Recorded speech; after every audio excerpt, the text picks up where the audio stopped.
Hi everyone, I'm Don Ralph.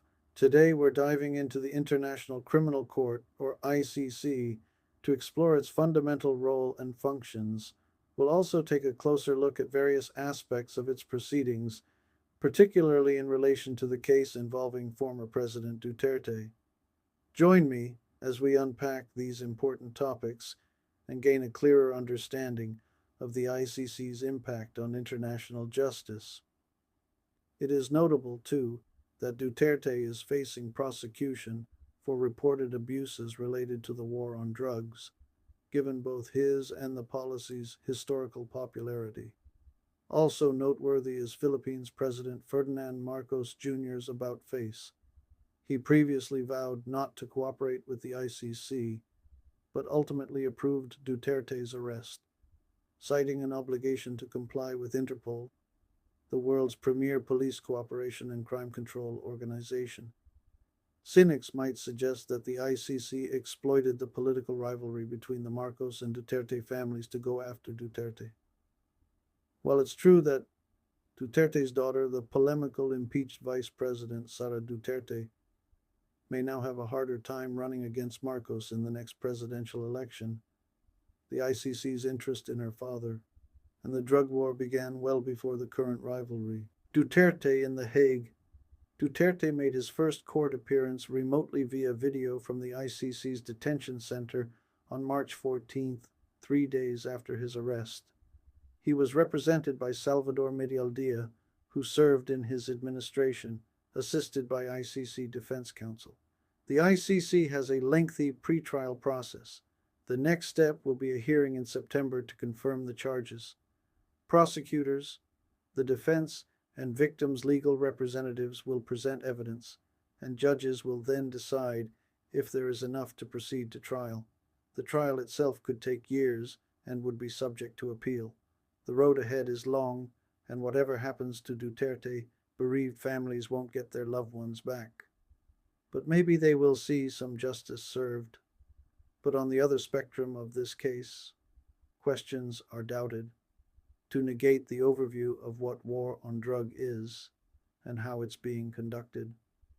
Is it possible that, on legal grounds, the ICC is being weaponized under the guise of defending against impunity, to the extent that it has become a refuge for drug syndicates, protected under the blanket of human rights? That's a serious and complex accusation, and it's one that's been raised by critics of the ICC. To address it fairly, we need to consider the legal framework of the ICC and the arguments surrounding this concern. Arguments suggesting the ICC could be weaponized or become a refuge. Politicization. Some argue that the ICC's focus on certain regions or individuals could be politically motivated rather than solely based on the gravity of crimes and the principle of complementarity. This could lead to perceptions of bias. Abuse of human rights. Arguments.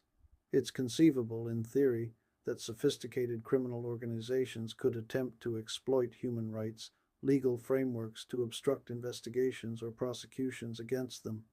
This might involve claiming rights violations during arrest or detention, or challenging the legality of evidence. Focus on state actors. Historically, the ICC has focused more on prosecuting state actors and leaders. Critics might argue this leaves a gap in prosecuting powerful non-state actors, including heads of large criminal syndicates, unless their actions directly fall under the Rome Statute crimes committed in a widespread or systematic manner. Lengthy and complex procedures.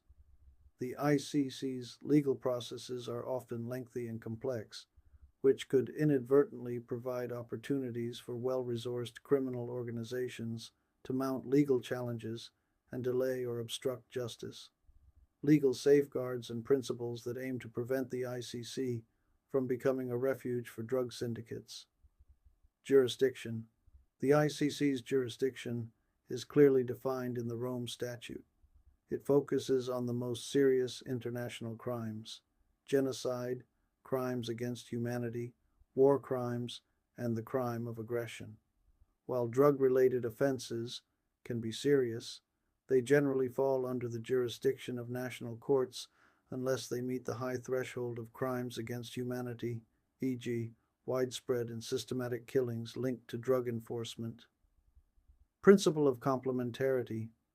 The ICC is designed to be a court of last resort. It can only act when national courts are genuinely unwilling or unable to investigate and prosecute Rome Statute crimes. If a state is genuinely prosecuting drug syndicates for relevant crimes within its jurisdiction, the ICC would likely defer to national proceedings. Focus on individual criminal responsibility. The ICC prosecutes individuals, not states or organizations as a whole. The focus is on those who order, instigate, or otherwise bear responsibility for Rome Statute crimes. Admissibility criteria. The ICC has specific admissibility criteria, including the gravity of the crime and the interests of justice.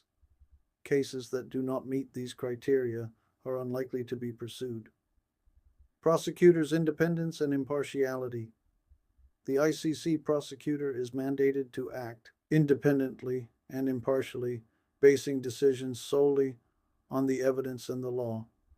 This is a crucial safeguard against political manipulation or becoming a tool for any particular agenda.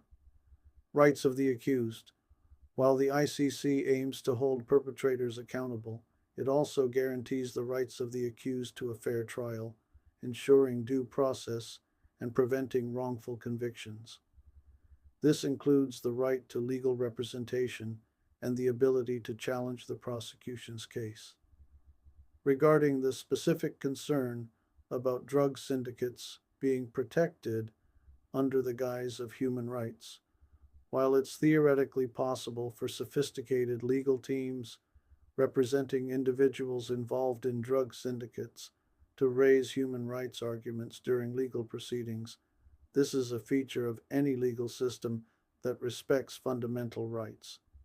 It doesn't necessarily mean the ICC is being weaponized as a refuge. The ICC's judges are responsible for evaluating such arguments based on the law and the evidence. The ICC's focus on crimes against humanity requires a high threshold of evidence demonstrating widespread or systematic attacks against a civilian population, which would need to be established in the context of drug-related activities. In conclusion, while concerns about the politicization of international justice and the potential for legal systems to be exploited are valid, the legal framework of the ICC, particularly its jurisdictional limitations and the principle of complementarity, aims to prevent it from becoming a general refuge for criminals involved in drug trafficking. The ICC's focus on the most serious international crimes and the requirement for widespread or systematic attacks to constitute crimes against humanity provide significant legal hurdles for such a scenario. However, vigilance and ongoing scrutiny of the ICC's operations are essential to ensure its integrity and prevent any misuse. The ICC may hold a valid reason in its argument in the policy guidelines, but still, in the case of the war on drugs, reveals a chilling reality. Militants often conceal themselves behind the facade of civilian life. While it may appear that law enforcement is targeting innocent members of the public, beneath the surface lies a complex network of organized crime and drug syndicates. This deceptive guise allows individuals involved in drug trafficking and associated criminal activities to operate with impunity, exploiting communities for their own gain. The true victims of this conflict are the unsuspecting citizens who find themselves caught in the crossfire, while the insidious nature of these criminal networks continues to thrive unchecked. As we confront this pressing issue, it's crucial to recognize the intricate layers of violence and deception that complicate the fight against drug-related crime. This makes it difficult to evaluate the nature of the war on drugs. On the other hand, the view would be, in contrast, the negated perspective of the ICC. Thank you for staying with me until the very end. I truly appreciate your time and interest in this important discussion. I'd love to hear your thoughts and insights, so please share your views in the comments below. If you're passionate about exploring more topics like this and supporting my efforts to bring you valuable content, consider subscribing to our channel. Your support makes a difference and helps me create more in-depth studies and readings for all of us to learn from. Thank you once again, and I look forward to engaging with you in the comments.